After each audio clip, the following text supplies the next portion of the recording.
YouTubers, welcome.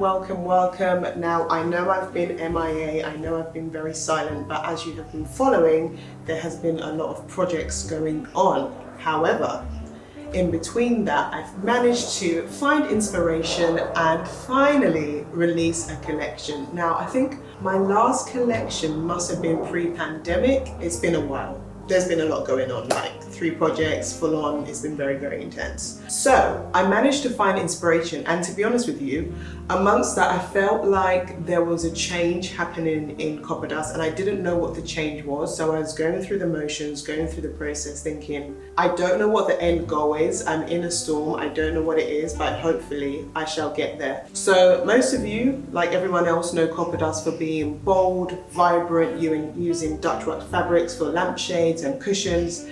But in the last few years, I've really wanted to focus on the softer side of African textiles, the more muted tones, the more natural tones, the other tones that people don't necessarily associate with Africa. So I felt like when I started to pick up and do interiors again, my design style really changed, and I was struggling to merge the bold, vibrant colors with my more earthy and neutral tones. So I was trying to work my way through that. And then at the beginning of the year, I wanted to do something kind of inspired by the Namibian desert. So I wanted those earthy tones, like this color of the sand, the vibrancy of the blue. I know I wanted something earthy, but I just wasn't sure how I could translate that into cushions.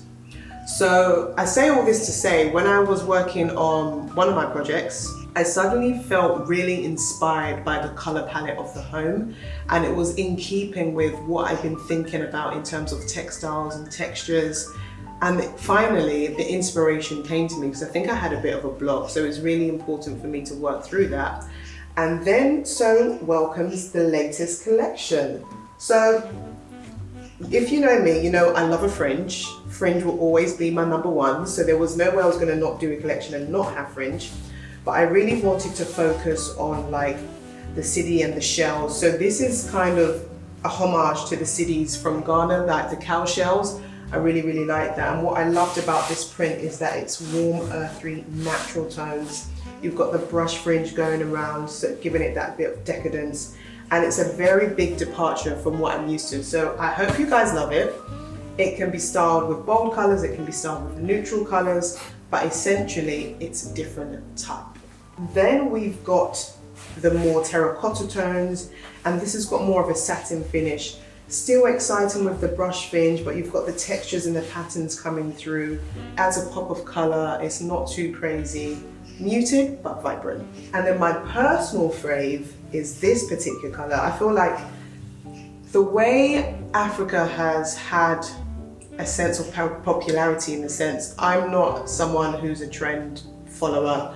I've been a big ambassador of celebrating African design, contemporary design, and I feel like this really showcases my sense of direction in which the brand is going towards.